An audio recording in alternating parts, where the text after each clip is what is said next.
اللہ، لوگوں سن لو، جو جوان جوانی میں توبہ کرے وہ اللہ کا حبیب ہے۔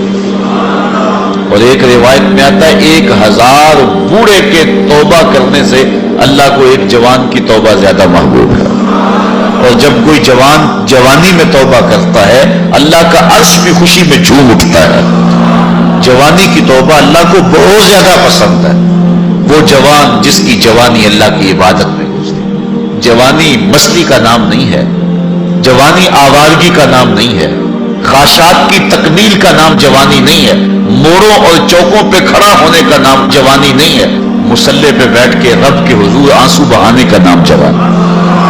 ایک روایت میں آتا ہے کہ تمہارے بہتر جوان وہ ہیں جو بوڑھوں کی مشابہت اختیار کریں، اور بدترین بوڑھے وہ ہیں جو جوانوں کی مشابہت اختیار کریں۔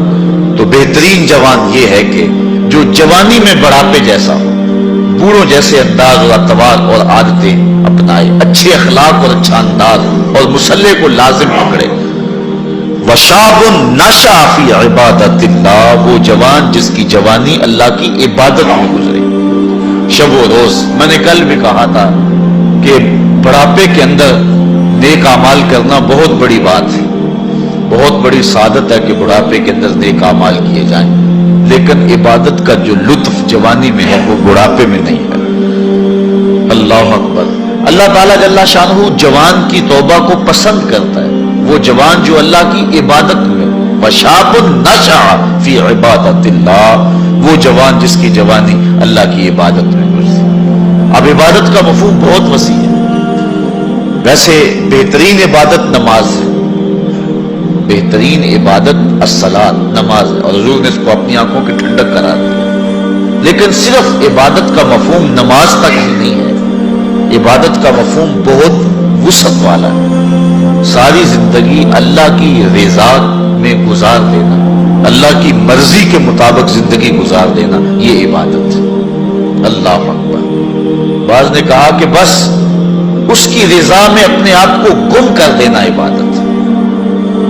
غلام کو عبد کہتے ہیں، اور عبد وہ ہوتا ہے جو اپنے آقا کی مرضی میں اپنی مرضی کو گم کرتے ہیں۔ کوئی شخص کسی غلام کو خریدنے گیا نا منڈی میں، جب غلام بکتے تھے، فروخت ہوتے تھے، تو جا کے ایک غلام اس کو پسند آیا، تو اس نے جب اس کا سودا کیا تو غلام سے پوچھتا ہے تمہارا نام کیا ہے؟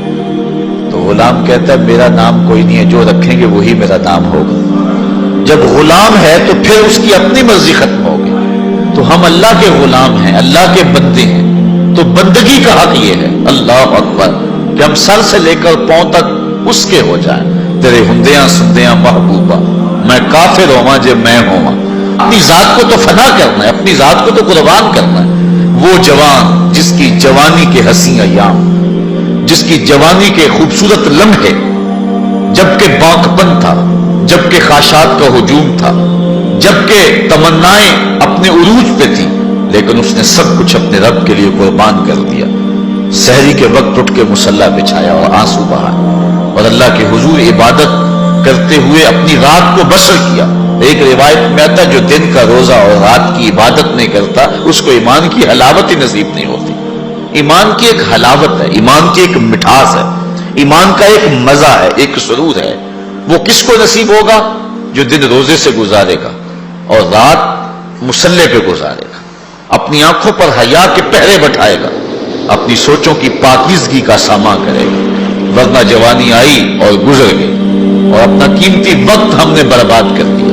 جس طرح ہر چیز کا باقپن جوانی میں ہوتا ہے، عبادت کا جو سرور اور عبادت کی جو لذت جوانی میں نصیب ہوتی ہے، وہ زندگی کی کسی اور ایام میں نصیب نہیں ہوتی۔ اس لیے حضور نے ارشاد فرمایا کہ وہ جوان وشاب نشأ فی عبادت اللہ، وہ جوان جس کی جوانی اللہ کی عبادت میں گزری، جب قیامت کے دن کوئی سایہ نہیں ہوگا، اللہ اس جوان کو اپنے عرش کا ٹھنڈا سایہ نصیب فرمائے۔ تیسرا شخص جو عرش الہی کا سایہ پائے گا، وَرَجُلٌ قَلْبُهُ مُعَلَّقٌ فِي الْمَسَاجِدِ، وہ آدمی جس کا دل مسجدوں کے ساتھ لٹکا ہوا ہے، مسجد کے ساتھ وابستہ ہے، ایک نماز پڑھتا ہے تو دوسری نماز کے انتظار میں بیٹھ جاتا ہے۔ حضرت عبداللہ ابن مسعود رضی اللہ تعالی عنہ رہتے ہی مسجد میں تھے، مسجد کی کچھ لوگ میخیں ہوتی ہیں، حضور فرمایا کچھ لوگ مسجدوں کی میخیں ہوتی ہیں، جب بھی دیکھو مسجد میں ملیں گے، ڈھونڈو تو مسجد میں ملیں گے، جب بھی فارغ ٹائم ملا جو فوراً مسجد میں آ گئے۔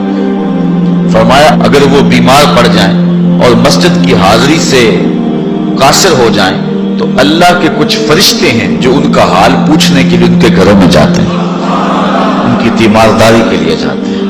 حکم ہے بازار میں دیر سے جاؤ